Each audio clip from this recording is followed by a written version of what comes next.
Hello and welcome. Today we are going to be taking a look at We the Revolution.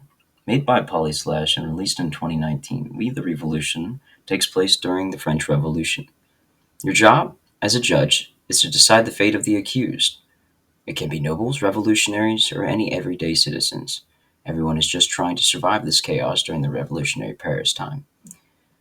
But beneath all of this courtroom drama, the game offers much more behind it.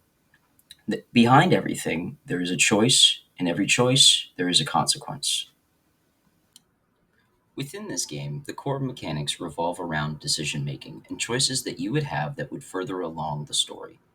Within it, you are to interrogate witnesses, review evidence, and deliver verdicts.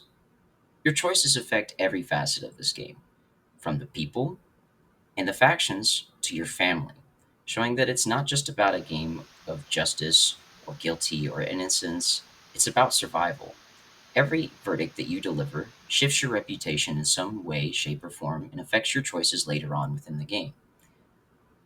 As game theorist Ian Bogus explains, procedural rhetoric makes arguments through the authorship of rules of behavior.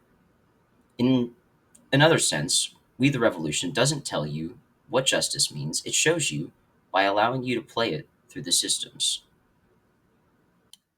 As I said before, the gameplay is progressed by choices and decision making that heavily test your moral capacity. Within the gameplay, the system rewards compromise and punishes moral consistency. If you're to always choose something that just feels correct to you or feels right, you'll lose favor with factions and possibly risk execution. These mechanics privilege this political survival over moral truth. They suggest that justice during this revolutionary time is not neutral, but it's a performance of power almost. Miguel Sicart writes that ethics in games is not about choosing right or wrong, but about engaging with its systems that test our values. And that's exactly what this game does. It traps you within its principles and your need to live another day. It places you within the footsteps and in the shoes of a judge during the French Revolutionary time. Through its mechanics, We the Revolution shows that justice is just political, that it isn't about the truth, that it is only about whom holds the power, and in this instance, it is you.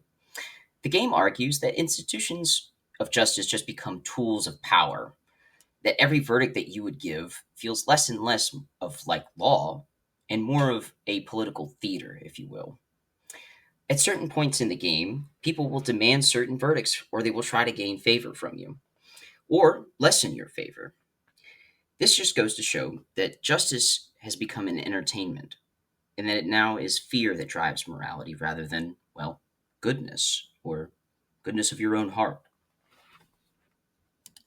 The game uses a system of consequences along with randomness and other pressure from different factions and other external portions of the game that make you feel the weight of the corruption and the consequences of your actions. Within the game, there is no real right answer. It's just simple trade offs, whether you win some or you lose some. Uh, you could condemn an innocent man to prison or even to death, and you might live another day, but save them and you might face the guillotine yourself. It's this sort of procedural design that forces the players into some sort of complicity within showing that the system builds on fear, that no one stays innocent, not even you, forever. We the Revolution doesn't just tell a story about the French Revolution. It creates the atmosphere that allows you to live it or live within it. The rules that it has embody bogus procedural rhetoric by showing just how justice and power intertwine within each other. You're allowed to survive within its world, and then you realize that the game's claim is just the revolution was just unfair, and that justice has become a casualty, and that justice itself is never neutral.